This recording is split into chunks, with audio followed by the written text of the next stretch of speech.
All right, hey crew. So we're gonna go through this exam for review. In fact, before we get started, we're actually gonna go through a variety of different reactions from chapter 9 and 12. So let's go ahead and start with those.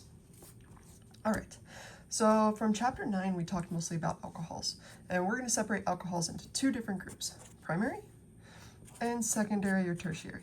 Okay, so for primary alcohols, this is the example I gave you in class. We go, so let's say we have some kind of primary alcohol. It's primary because it's attached to directly this carbon's attached to only one other carbon.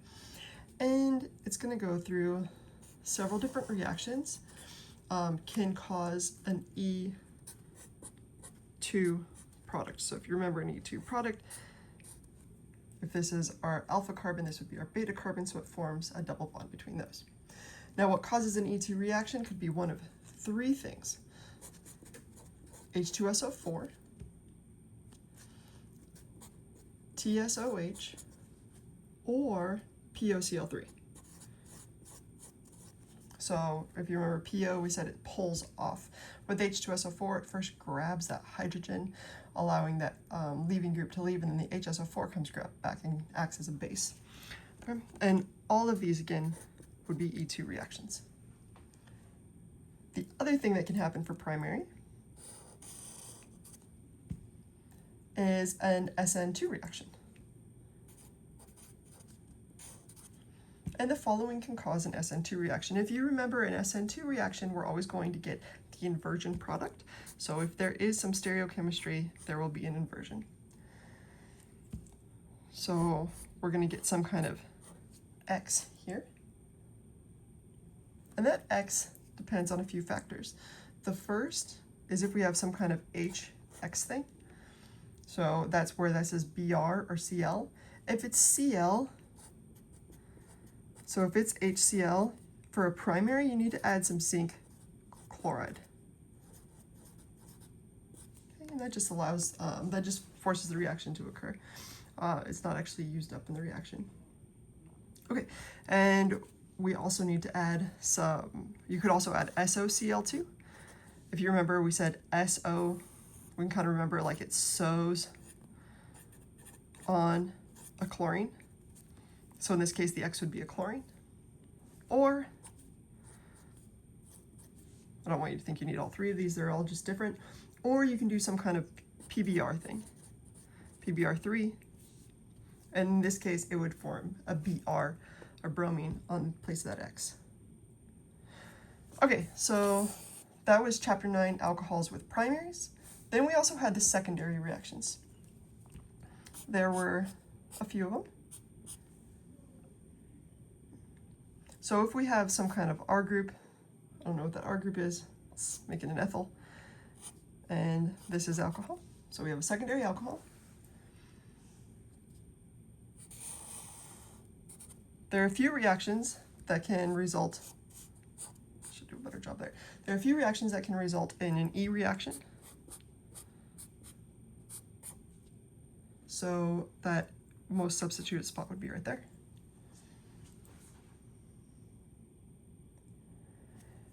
The first two are H2SO4,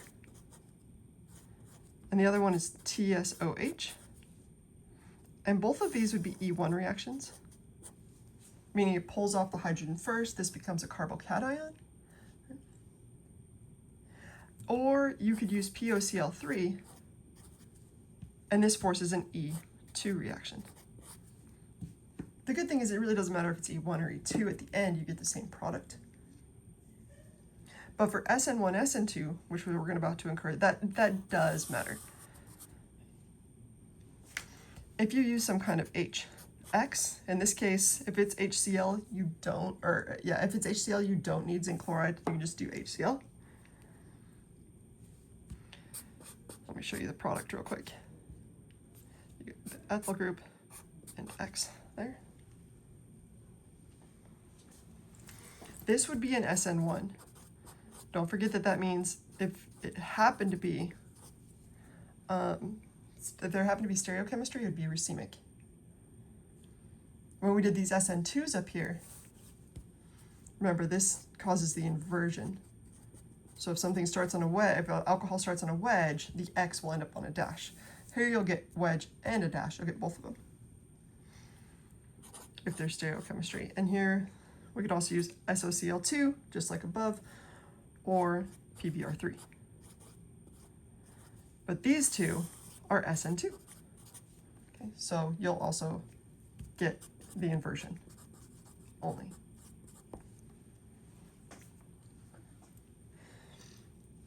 Now let's talk about the next chapter, which is chapter 10. So those are pretty much all the reactions we need from chapter 9. Let's look at chapter 10.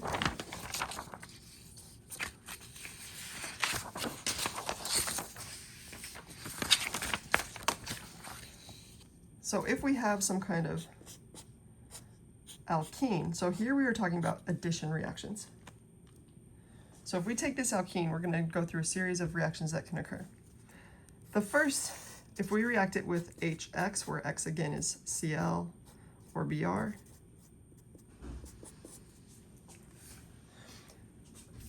you're going to get an X,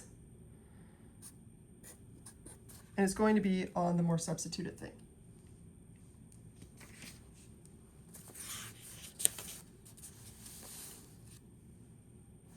Then, if we react it with H2O and H2SO4, and this is a pretty good one for you to remember, you're going to cause an alcohol to go on here. This is called a hydration reaction. Really, you add OH and an H, but the OH is going to add to the more substituted spot, just like the X did there, and you'll get this. In fact, all these things we're doing, we're going to add to the more substituted position, except for one, which is really important that you remember because it's the only one that we'll talk about that does it. If we take that same thing and react it with X2, like Cl2 or Br2,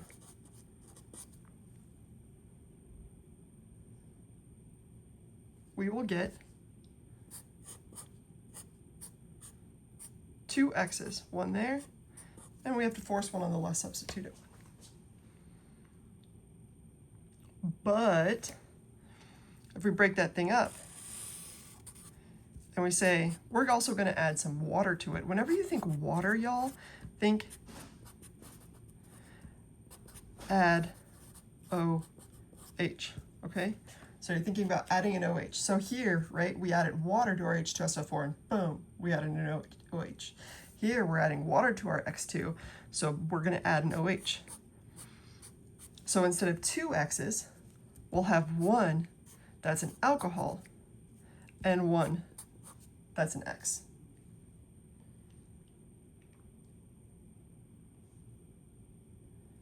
All right, and this is kind of cool because this case, the OH adds to the more substituted.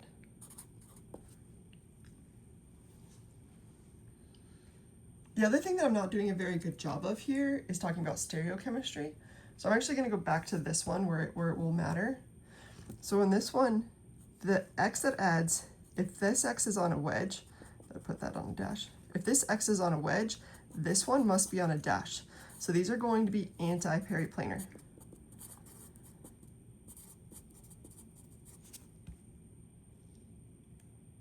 And the same thing with these two.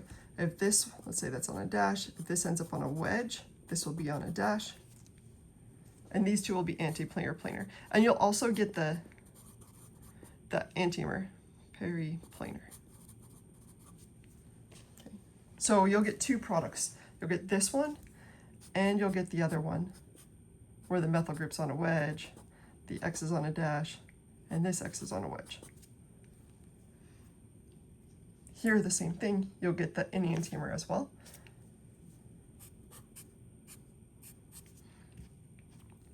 Where the methyl group will be on a wedge, the alcohol's on a dash, and the X will be on a wedge.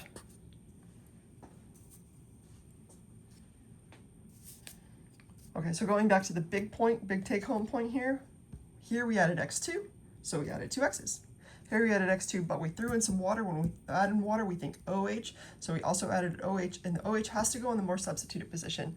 In both of the cases, the things that we add are antiperiplanar to each other. All right. And last but not least, we have this one. This is going to occur via a series of reactions. So first we have BH3, and second we'll add H2O2 and OH minus. In this situation, the OH is added to the least substituted position, and it's going to be added in the same way you add an X. So I'm going to remind you what we're starting with here. We're starting with all these, we're starting with this. Okay, so when we add this thing, we actually hydrate it. We're adding an H plus and an OH minus, essentially. And so we're going to add the H will go here, and the OH will go here. And they're going to be in the same plane. So what that does is it forces this methyl group to be on a different plane. Okay, so here, if we add, let's say the H ends up being added on a dash, that forces this methyl group on a wedge, then we know that the OH also has to be added on a dash. So that what we added was syn periplanar in this case. But it's always going to force this substituent group to be on the opposite thing, on the opposite wedge or dash. Okay, you would also get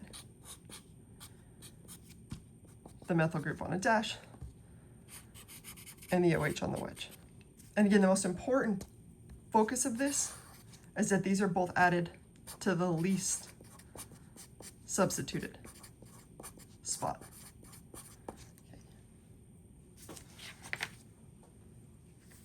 All right, so this was a summary of all the chapter 10 reactions.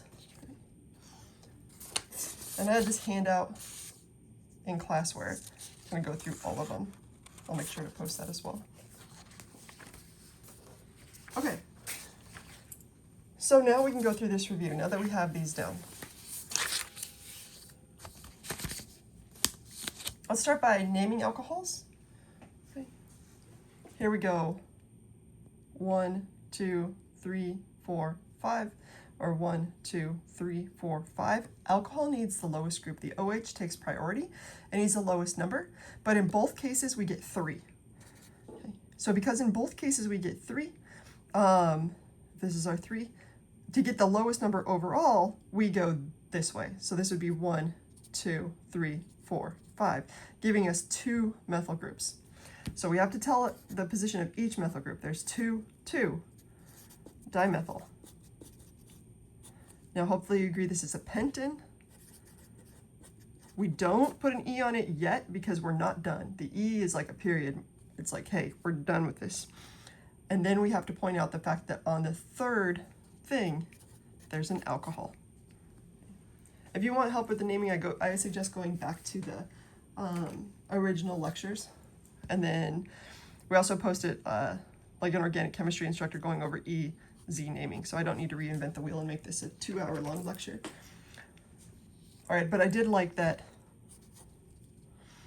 one of the posts said same side, like same side. So Z is when the 2 heavier groups or the 2 priority groups are on the same side. Okay, let's move on to these. Let's see if we can knock them out. In this first case, and all of these, we're taking this and we're reacting it with each of these things. So when we react it with H2SO4, in fact, I won't go through the mechanism. We're just going to go and use our knowledge, because if we're streamlining things, that's the best way to do it. And say, okay, when we have H2SO4, this is a primary alcohol. All of these will be primary, so we're looking at all these reactions right here. H2SO4 will give us an E2 reaction. So we'll get the E2 product. Then we move on to this one. If you remember NaH, the Na goes away and this is just an H minus. H minus is a super strong base. We said NaNH2 and NaH are kind of the most common ways of writing these. Both of these will do the same thing. And what they do is they pull off the hydrogen of the alcohol, and so you'll get a strong nucleophile.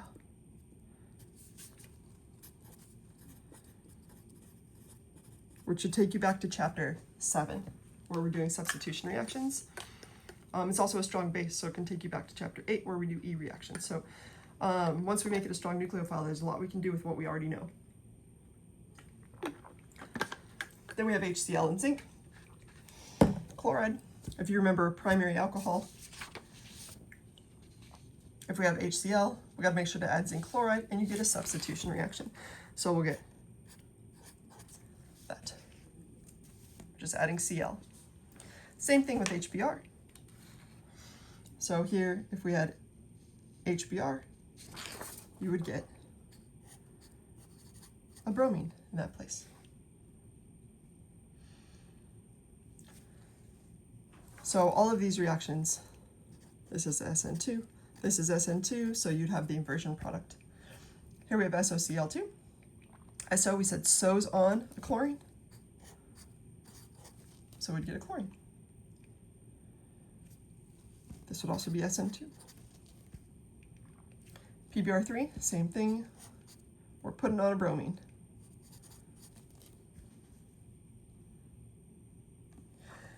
Now we get to the TSCl and pyridine. This is kind of weird. We didn't talk about it in our initial discussion, but what this does is it adds a tosylate group. So it adds TS to the oxygen, and the reason that's important is now it's a good leaving group. It's also important that it doesn't change the stereochemistry. Doesn't alter stereochem. So if this started on a wedge, if our happened to be like, if this happened to be a stereochem thing, if that started on a wedge, then this would also end up on a wedge, for example. So then you can take this and it can undergo an SN2 reaction where it would become an inversion product. All right, let's see if we can take, I'm gonna write H on a different piece of paper to make sure we're following, because it's a two-step reaction. So in the first step of the reaction, we got that sucker. And then we're reacting it with NaH. We said NaH, we take away the Na, we write a minus. This really likes this oxygen, or this hydrogen, so it's gonna grab the hydrogen, those electrons go on there, and you've got a nucleophile. It's beautiful. Now we'll react it with CH3CH2Br. You've seen a lot of this before. Here you have a primary alkyl halide. Here you have a strong nuke. It's a strong base too, but this is primary. So if you remember, we've seen this before, but usually we see it in the reverse. So for example, the way you've seen it in the last chapter was I would write it like this.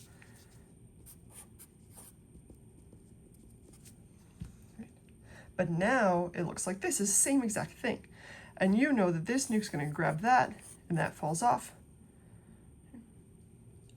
And you'll get an ether group. Okay, so let's grab this, that falls off,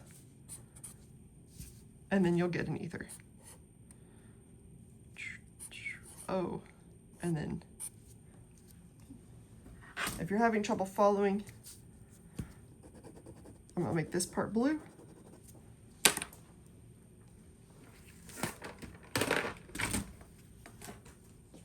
And I'll make this part pink.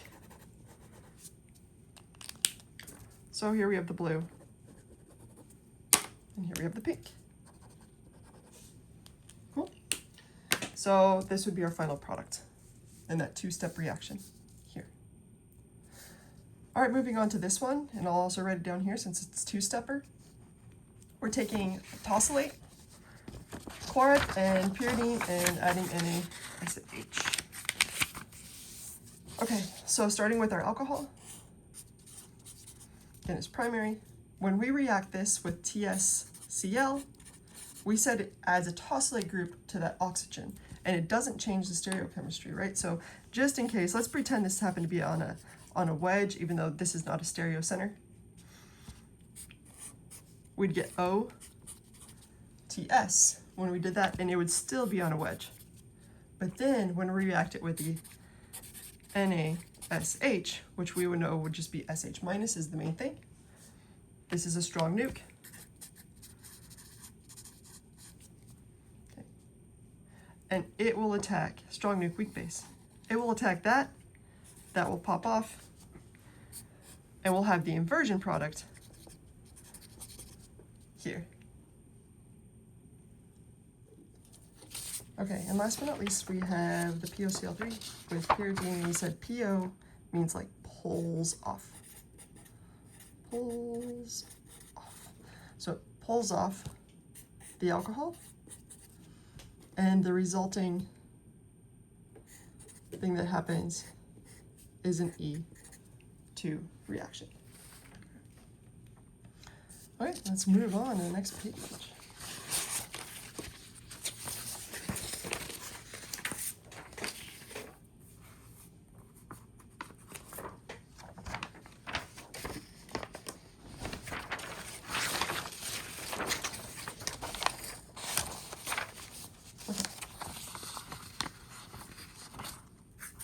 Now kind of similarly, but it throws in some secondary reactions, some secondary alcohols. So it's really important, again, to pay attention if things are primary or secondary. So that's secondary, this one's going to be primary, secondary, secondary, tertiary, and secondary. All right, so starting with this one, we're adding HBr. If you remember, when we add any kind of HX to something, it's going to be to a secondary or tertiary, it's going to be an SN1 reaction, so we'll get the racemic mixture. So here, we started on a wedge, so you get the Br added to a wedge, and you will also get the Br added to a dash. On this next one, here we have primary, and that zinc chloride is also another hint, yo, it's primary, because when it's a primary, and we add zinc chloride, it's going to be an SN2 reaction. So instead of a racemic mixture, we'll get the inversion. So here, probably the easiest way is I'm just going to replace that alcohol with a Cl. And the H and the D, where it was a wedge and a dash, to switch that stereochemistry, I'm going to put the H on a dash and the D on a wedge. And D is just deuterium, it's just got one extra hydrogen, or one extra neutron, sorry, not a big deal. Okay, now onto this one, we have secondary. SOCl2, we said SOs on a chlorine. If you remember, something that's kind of weird is if you have secondary or tertiary and you're reacting with SOCl2 or PBr3, you're going to get the SN2 reaction. We're not used to tertiary things occurring via SN2, so keep that in mind. So this will be SN2, which therefore get the inversion, and we'll get the Cl added to a dash there. All right, this reaction here, we're going to take it one step at a time. The first step is the fact that we're adding the tosylate group. Remember, when we add a tosylate group, it doesn't alter the stereochemistry. So we're going to have this full thing exactly the way it is, but instead of OH, we'll have OTS. So that's the first step. Now we're adding Ki. Remember, K goes away, it's in the first column, so really it's just I minus. I minus is a strong nuke. And so it's going to come in, attack this, and we get the inversion product. So I'm going to draw everything else the way it was, but instead of the OTS being on a wedge, now it's a good leaving group, so this I minus can come in and attack via the backside. We get this as our product.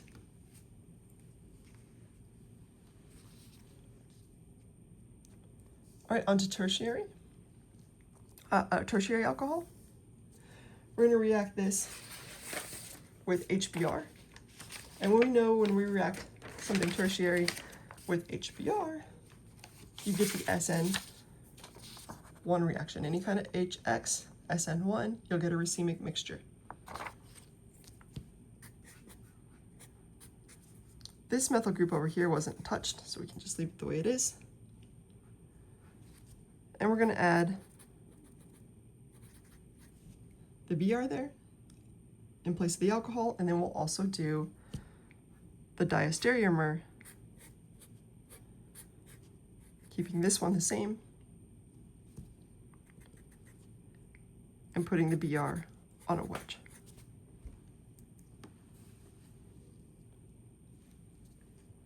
All right, on to HCl.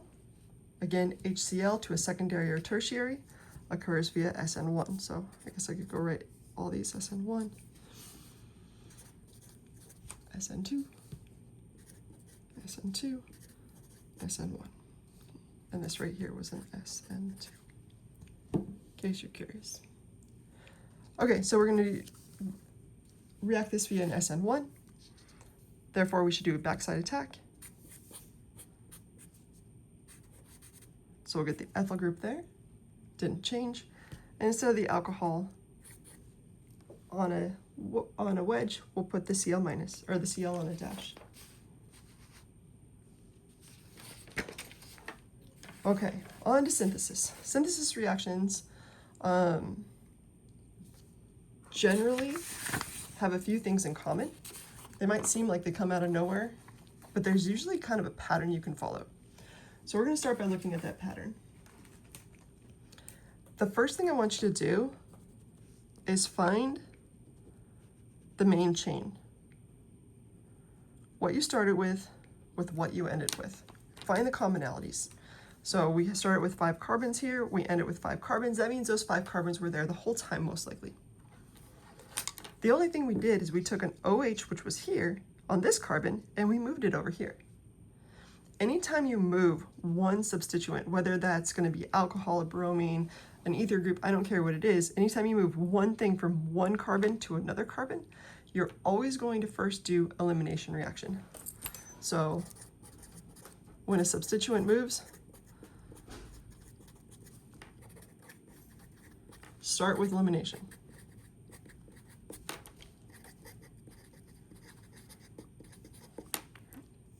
So we need to eliminate this. This is a primary alcohol. So how do we undergo an elimination reaction with a primary alcohol? We can go back to all these that we talked about. You can do H2SO4, you can do 2 tosylate alcohol, or you can do the POCl3. So it really doesn't matter, but that's going to be the first step we do. Let me get another piece of paper so I can write a little bigger.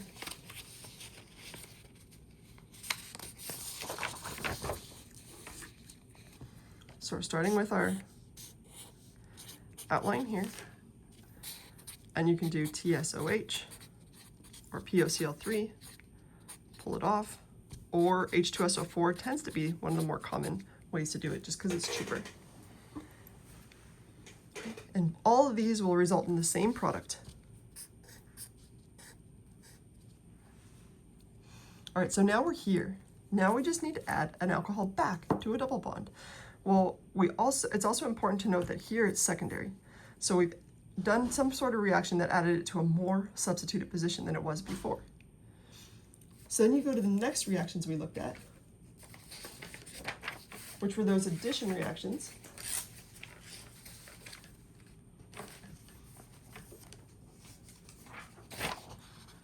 And we say, what thing added an alcohol to a more substituted position? It was H2O and H2SO4, and that added the alcohol there. So you simply H2O, H2SO4, and we know that's going to add an alcohol on the more substituted position, and we are done. So that was the synthesis of this reaction. Lots of different options. that we could do. And you could have gone crazy. You could have taken this and added a Br to it, and then taken that Br and done a substitution reaction with an alcohol. Lots of things you can do, but that was probably a more streamlined approach. All right, now we're on to this one, the same exact issue. We're always going to pay attention to is that backbone. So these 3 carbons and those 3 carbons are the same. There's only one main difference. We took it from a secondary and reacted it into a primary. We only know one thing that adds stuff to a less substituted position. That's that BH3 reaction. But first, let's ask ourselves, if we move something from one carbon to another carbon, what should we do? When the substituent moves, you're going to start with elimination. So the first thing we got to do is eliminate. The first thing we got to do is eliminate that bromine. There's lots of ways to eliminate a bromine,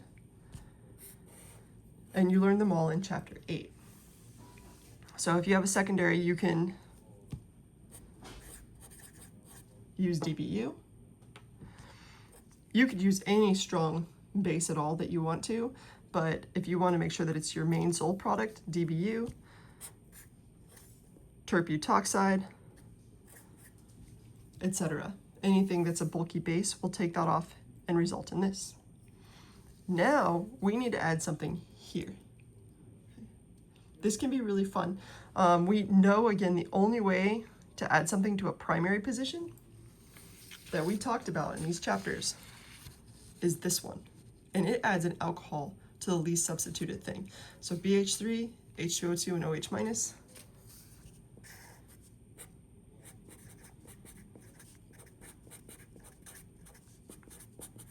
And the only thing you're going to get is an alcohol group added to this primary position there. And that's nice. But we're still not done, because that's clearly not the same product. We now have to take this thing and add an alkyl group to it. The only way we know how to add an alkyl group is to make this a nucleophile and then attack it with an alkyl or an alkyl halide. So let me show you what I mean. If we have this thing and we want to eventually get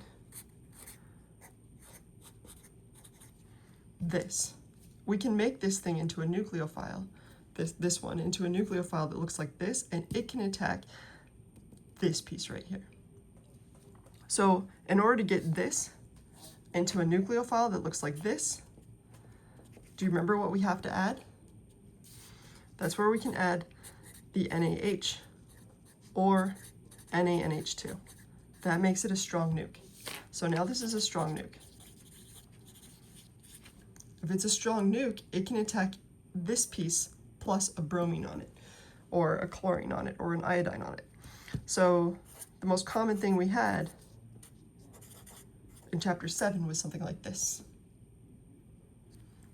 where this can now come and attack that, that can pop off, and you will get that as your final answer. Just to make sure that we're seeing the same thing, all the way through, this backbones remain the same.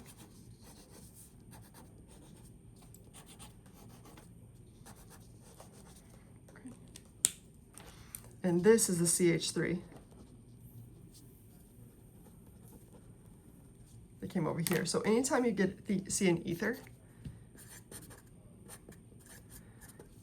you take this piece, whatever you're adding to this oxygen, and put a bromine on it.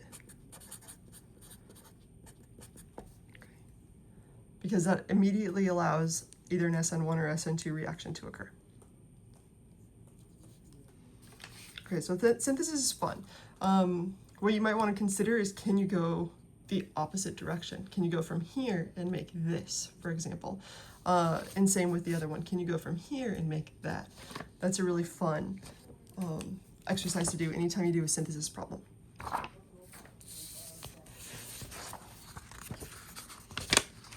Okay, now we're preparing each of these from an alkene.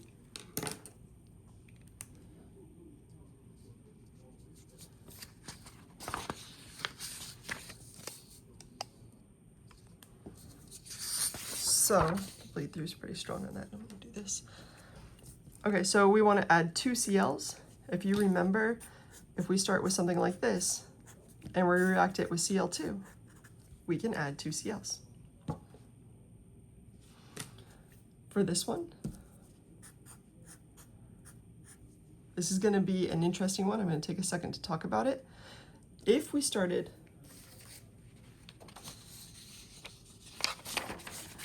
with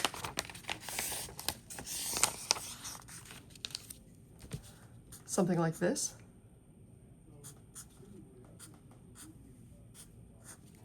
and we added a bromine to it, remember the bromine's always going to be added to the more substituted position. So you'd get both of these are equally substituted.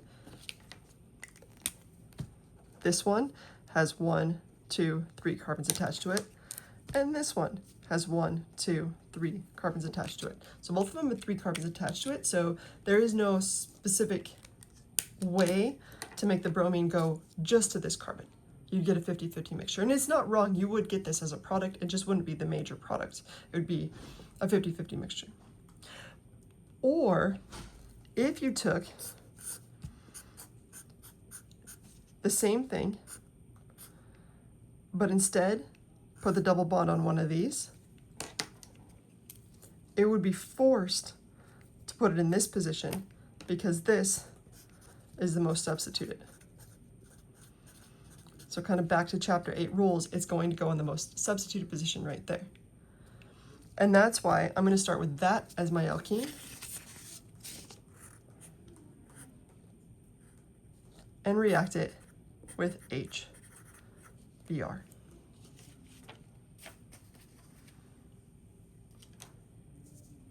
Okay, and this next one, starting with that, the only question is where do we put our double bond?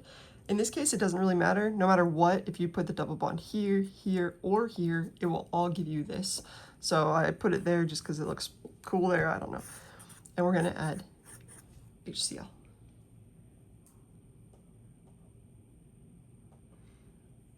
All right, and last but not least,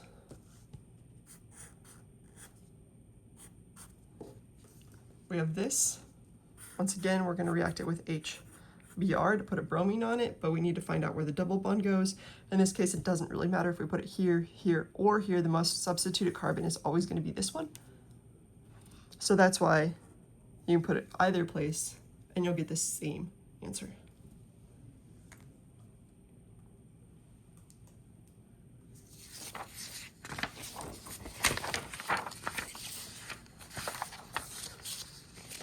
All right, we made it to the last page. Woohoo!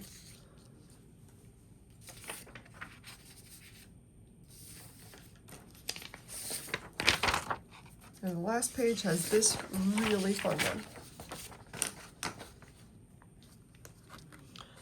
Okay, devise or draw a stepwise mechanism for a conversion. So a mechanism is anytime you have the arrows moving from electrons to the more positive spot. And it wants you to convert this to that. So I'm going to redraw those to make sure we can follow along. Write a little bigger. So we're starting with this, and we are forming this. The only reactant we get is H2SO4. This is not a synthesis reaction. It is in a way, but you're only given this. So you have to make this reaction occur with this thing. So we're going to start by paying attention to the backbone. I've got 1, 2, 3, 4, 5, 6 carbons. Here I have 1, 2, 3, 4, 5, 6 carbons. Hey, that's helpful. This thing is sticking out. It's kind of weird, right? And this oxygen, let's make this oxygen blue, is probably this oxygen here. So you're like, how did this become here? Become this? And what I can kind of see is that this oxygen will never attack anything. So this is a partial negative.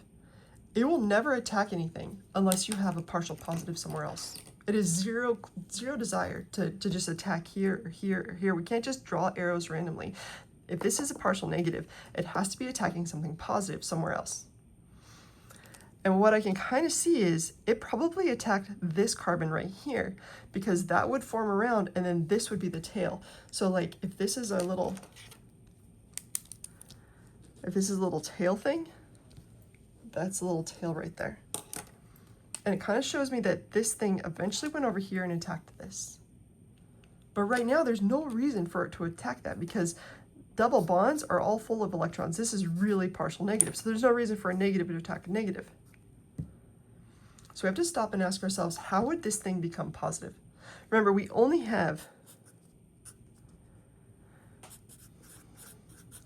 this. That's it. But we can stop and say, okay, what's going to happen with this? There were two options. This is an acid. We should recognize it as such. And we know that acids give off H's. This would be kind of like our partial positive area. So if acids give off H's, that means something over here probably grabbed some of this negative, grabbed an H. So our question is, which side grabbed it? Because if the oxygen grabbed the H, anytime we have oxygen grab an H here, this becomes water, and that makes it a good leaving group. The oxygen would have left. But we know it didn't leave because it's right there. That leaves only one option, that this double bond grabbed the H. So let's picture this double bond grabbing this H, going like that. If this bond pops off and grabs an H, that leaves a positive charge somewhere, a carbocation. Where is the most stable place for the carbocation to be, on the left here or the right? I hope you agree, the right here, the secondary carbocation is going to be better, a better position for it. And that's why you would end up with a carbocation right here. And this hydrogen would have been added like right there. Okay, we wouldn't even draw it because it's there. Now we have a partial positive. Here again, we still have a partial negative. We got those electrons. And now these electrons can come over and attack that. You can only have negative things attacking positive things ever. That's all you can ever have. That's all organic chemistry. So once we have this, then you get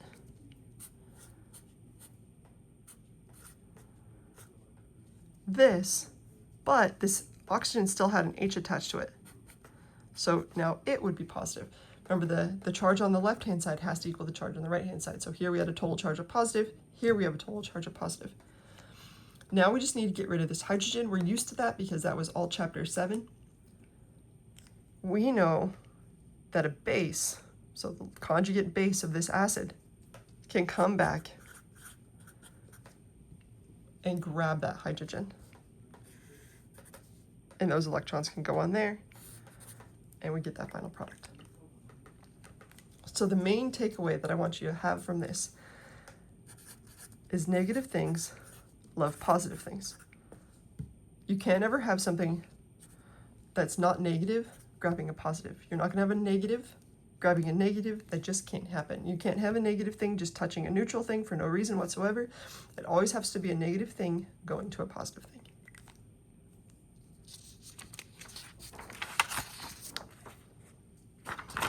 Okay, we're almost done. All right, these should be relatively quickly. We should be able to go through these relatively quickly. The first one, we've got SOCl. We know this sews on chlorine. This is a secondary. So this would occur via SN2.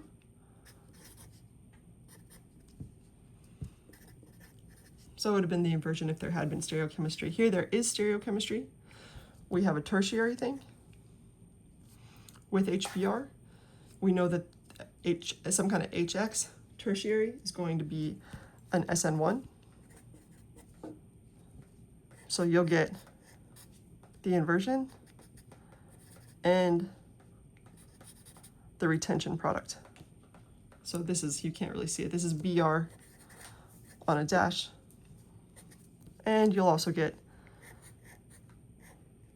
the Br on a wedge. I'll draw it a little better there.